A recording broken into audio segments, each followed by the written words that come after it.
স্বাগতম সকলোকে আমাৰ ইউটিউব চেনেলটোলৈ নিশ্চয় সকলে ভালে আছে যিসকলৰ ৰাউণ্ড 1ৰ এলটমেণ্টত নামটো আহিছে এডমিশনৰ বাবে তেওঁলোকে আজিৰ পৰা মানে 1 তাৰিখ আৰু 3 তাৰিখ 2 তাৰিখ আপোনালোকৰ হলিডে বন্ধ আছে 1 তাৰিখ আপোনালোকে আজিৰ 10টাৰ পৰা 5টা লৈ আপোনালোকে নিজৰ ষ্টুডেণ্টত গৈ আপোনালোকে ডকুমেণ্ট ভেৰিফিকেশ্যন কৰিব পাৰিব আৰু আপোনালোকে যিটো একনলেজমেণ্ট ৰিচিভমেণ্ট পাইছে লগইন হ'লে জানিব সেইটো আপোনালোকে প্ৰিন্ট আউট কৰি লৈ যাব লাগিব আৰু তাত আপোনালোকে এনেক্সাৰ 1 ফৰ্মটো পাই যাব সেইটো প্ৰিন্ট আউট কৰি ল'ব প্ৰিন্ট আউট কৰি লৈ যোৱাৰ পিছত আপোনালোকে যেতিয়া ডকুমেণ্ট ভেৰিফিকেশ্যনত আজি যাব বা কোনোবাই 3 তাৰিখত যাব তেতিয়া আপোনালোকৰ ইনষ্টিটিউটত যেতিয়া ডকুমেণ্ট ভেৰিফিকেশ্যন হৈ যাব তাৰ পিছত আপোনালোকক এটা অৰ্ডাৰ দিব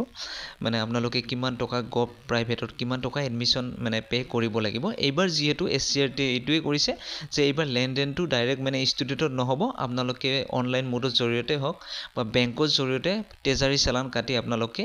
মানে পেমেন্টটো কৰিব লাগিব আৰু সেই পেমেন্টটো ৰিচিপ্টটো আপোনালোকে এনেক্সাৰ ফৰ্মত লগত গাঠি দিব লাগিব নিজৰ ইনষ্টিটিউটত গৈ আৰু এনেক্সাৰ ফৰ্মটো আপোনালোকে কিদৰে ফিলআপ কৰিব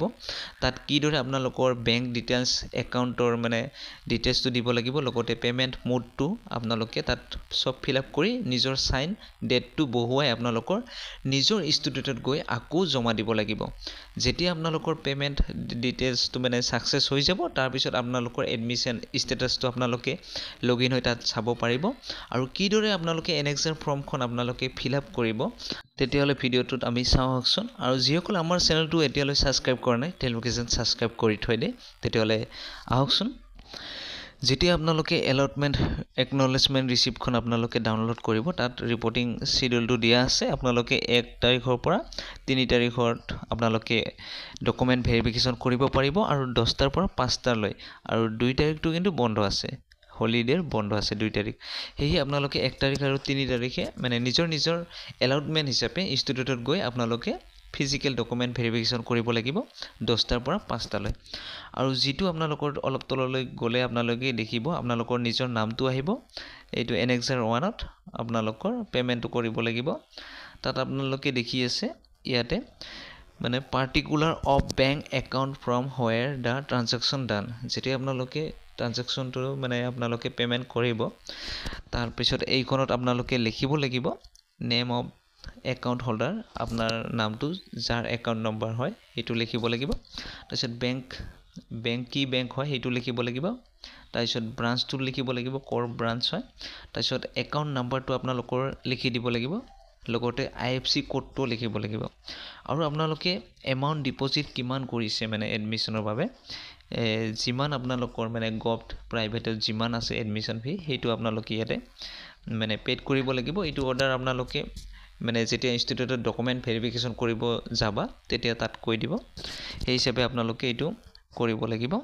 তাৰপিছত মোড অফ পেমেন্ট ট্ৰানজেকশ্যন আপোনালোকে অনলাইন কৰিলে নে ট্ৰেজাৰী চালান দিলে বেংকত গৈ হেতু আপোনালোকে ইয়াতে লিখিব লাগিব তাৰপিছত কৈছে ডেট অফ পেমেন্ট ট্ৰানজেকশ্যন যেটো ডেটত আপোনালোকে পেমেন্ট ট্ৰানজেকশ্যন কৰিছে হেতু আপোনালোকে ইয়াতে বহুৱাই দিব লাগিব তাৰপিছত আপোনালোকে দেখিছে 9 নম্বৰত payment transaction reference number if any যিকোনো নম্বৰটো দিব লাগিব ৰেফাৰেন্স নম্বৰটো বহুৱাই দিয়াৰ পিছত আপোনালোকৰ ফুল সিগনেচাৰ ক্যান্ডিডেট ইয়াতে সিগনেচাৰটো কৰি দিব আপোনালোকৰ আৰু ডেটটো লিখি দিব দিয়াৰ পিছত আপোনালোকৰ নিজৰ ইনষ্টিটিউটত গৈ এইখন আৰু জমা দিব লাগিব লগতে আপোনালোকৰ যেটো মানে এই স্লিপ পাব ৰিসিভ বেংকৰ মানে একাউণ্টৰ মানে যেতিয়া আপোনালোকে অনলাইন পেমেন্ট কৰিব এটো এটা ৰিসিভ পাব সেই ৰিসিভখন এইখন লগত আপোনালোকে মানে জমা দিব লাগিব নিজৰ ইনষ্টিটিউটত গৈ তাৰ পিছত আপোনালোকৰ